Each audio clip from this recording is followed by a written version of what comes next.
Welcome, my listener. I'm Mr. James Okoth. Today, I want to give you a brief history about my book. The book title is called Origin of the Families and Short Stories. This is a complex and comprehensive book that deals with the high level of statistical skills and other key issues in life. The book itself portrays true life, which the life is not in a rehearsal but practical in nature. Many numerous challenges, lack of knowledge, and manipulative skills. The author comes up with this book to help the entire society at large. The book is in line with the competence-based curriculum CBC demands. Learners of all levels will be able to apply the 8 core values in life, such as love, peace, unity, respect, responsibility, patriotism, social justice, and integrity. The book it has not forgotten the competence in life like self-efficacy, critical thinking, problem solving, digital literacy, community service, and other. The short story in this book has been written in the right procedural way with well-elaborate vocabularies. Short stories will enable the reader to enjoy and understand them one by one. The author, Mr. James Okoth, has used some nouns of the family, relatives, and neighbors to give a vivid pictorial form in good faith as the life escalates on. These characters, some of them passed through different lifestyles that the society needs to learn from other fellow colleagues as decision making is upon the individual readers. It is a greater provision for author James Okoth to write the book about origin of the families and other short stories to help many in the society, even the country and large. So my listener, continue listening as you watch about the book.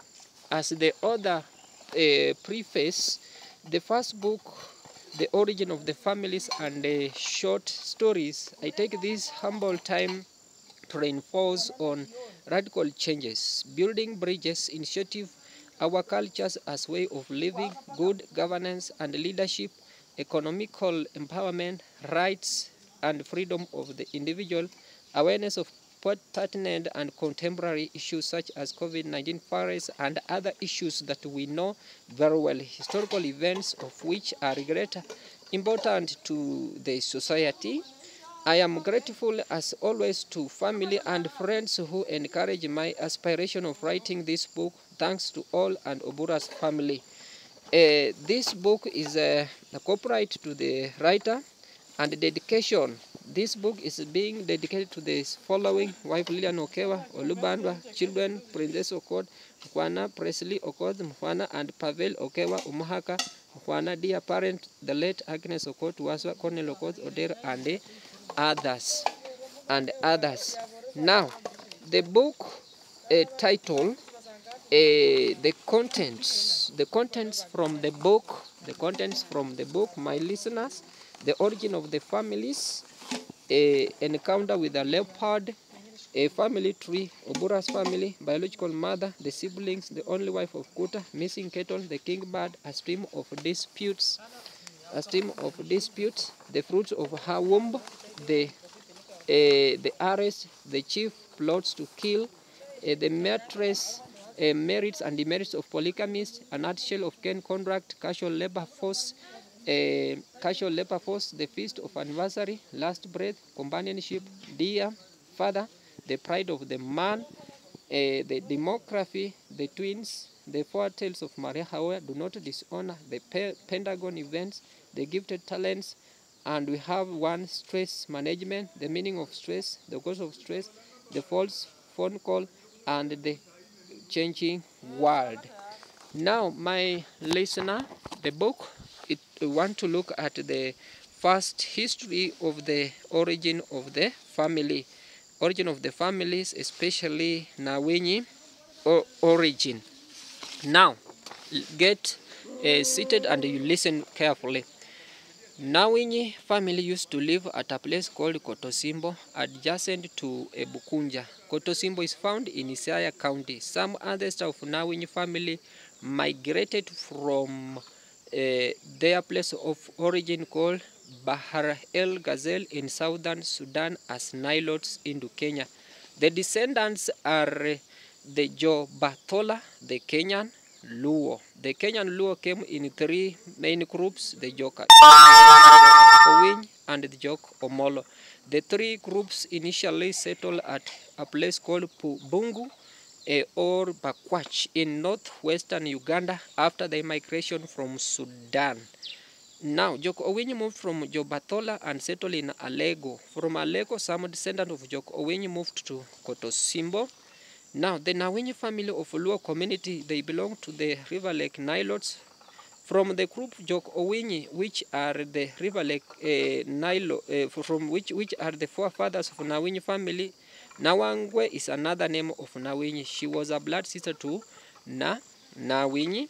Today, Nawinyi is a family clan name. Some descendants of Nawinyi migrated from Kotosimbo in Kenya as their place of origin to Emusanda neighborhood of Luhya community as Bantu speakers of Kakamega County.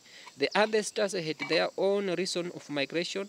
Some had to escape diseases and natural calamities such as floods and water-borne diseases. The descendants also were driven by the spirit of adventure to discover new lands and fish hatcheries. So the descendants from Emusanda, some settled in a village called Ebuholo, while others remains in Kotosimbo. These are the forefathers of Nawinyi who used to live in Siaya County: Oluma, Obura, Ochungu, Choka, Olalu, Ochito, Ochito Kawanyende, Nyawarinda Olalu, na Mungala Nyawarinda. They came to live in this new residential area in the year 1894 AC as a result of Oluma, who was a cousin to Obura and Ochungu. In the year 1882 to 1949, after the death of Nabongo Mumia, the reign of Wamukoya, a group rebelled and formed a parallel chiefdom known as Wanga Mukulu of Kweyu. Now, this is a group called Wanga Mukulu of Kweyu. They had the following. Mukulu was ruled by Nabongo Sakwa as a chief under lawyer titled Omwami Nabongo Sakwa. So the chiefdom of Nawanga Mukulu used to fight with the neighboring community who were led by Chief Ndombi.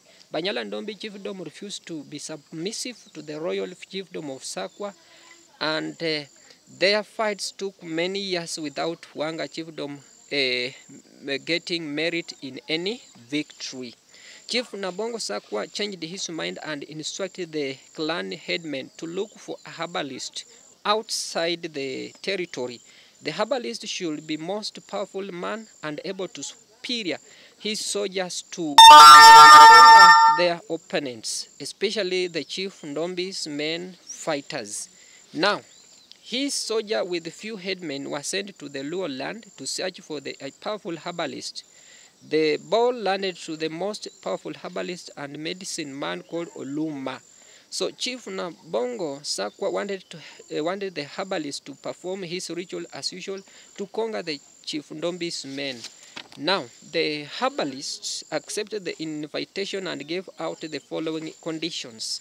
Now, the Nabongo to appoint the talent craftsman who can sew a long rope made from 11 grass called a masinde in Wanga native language.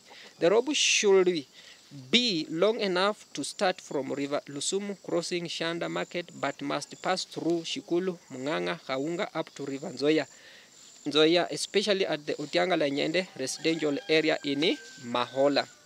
A second rule, Chief Nabongo's firstborn son called Mwanami to be used as a living bait that will be put in front line. They will be put in a front line at war time. The son shall be the first person to be pierced with a spear at the left thigh. The condition was that the lad, means the boy, shall not remove the spear from his wounded thigh